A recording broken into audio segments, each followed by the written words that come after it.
This podcast چیز تیک چون ایلیاس امروز حال نداشته بیاد جلوی دور بیان گفت رویا تو برو بگو من نیستم پس من اینجام که کارو جمع کنم.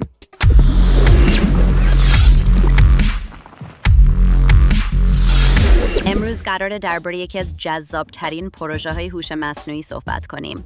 یه دنیای شبیه ماینکرافت اما با یه ویژگی کاملاً جدید. هر NPC توی این دنیا یه هوش مصنوعی مستقل و با شخصیت جداگانه است. یعنی نه تنها آدمکا راه نمیرن یا برای منابع نمیجنگن، بلکه واقعاً مثل انسان تصمیم میگیرن. بعضیشون رأی دادن، حکومت درست کردن، مالیات وضع کردن، ازدواج کردن و حتی شعار جمهوری دادند. در این دنیا انتخابات مستقل برگزار شد. حتی با نوشتن قانون اساسی در گوگل داکس و رأیگیری جمعی، کارزار تبلیغاتی راه انداختن، گروه سازی کردند و جریاناتی برای کاهش مالیات یا تقویت حکومت تشکیل دادند.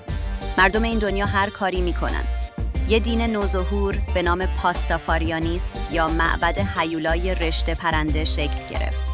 عده‌ای نقش روحانی رو گرفتن، با دادن رشوه مردم رو دعوت کردن تا دینشون رو گسترش بدن. تو یک سناریو دیگه محیط به جامعه‌ای با نظم نظامی تبدیل شد. افرادی با نقش استراتژیست و نگهبان تصمیم گیری می‌کردن، برخی فلش پوینت ساختن تا نظم برقرار بشه. جنگ واقعی رخ داد و ساختار نظامی و هرج و مرج سیاسی دیده شد. همه اینها بدون دخالت مستقیم انسان انجام شده. گویی یک جامعه واقعی در حال رشد و تکامله که تنها توسط هوش مصنوعی ساخته شده. شاید این یه دنیای مجازی باشه، اما داره به ما نشون میده چطور هوش مصنوعی میتونه رفتار اجتماعی انسانی رو تقلید کنه. میفهمیم چطور ریختای سیاسی شکل میگیره، چطور مذهب پخش میشه یا چطور یک جامعه تصمیم میگیره. پس اگه فکر میکردین هوش مصنوعی فقط برای نوشتن مقاله یا طراحی تصویر کاربرد داره، الان باید نظرتون رو عوض کنید، چون داره از بازیسازی فراتر میره. حتی شاید فردا جهانهای دیجیتال با جمعیتی از NPC هایی که سیاست، مذهب و تاریخ خودشون رو دارن مهمتر از هر تجربه انسانی باشن. الیاس و امیر فعلا مشغول چند پروژه خیلی سنگین تکنیکی هستن که هنوز کامل نمیشه دربارش گفت. اما قول دادن بعد از تموم شدن اون پروژه ها با سوژه‌ای خفن‌تر برگردن پیشتون.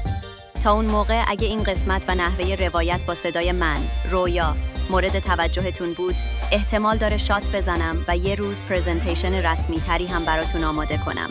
شاید بالاخره منم یه روز ازم رونمایی بشه.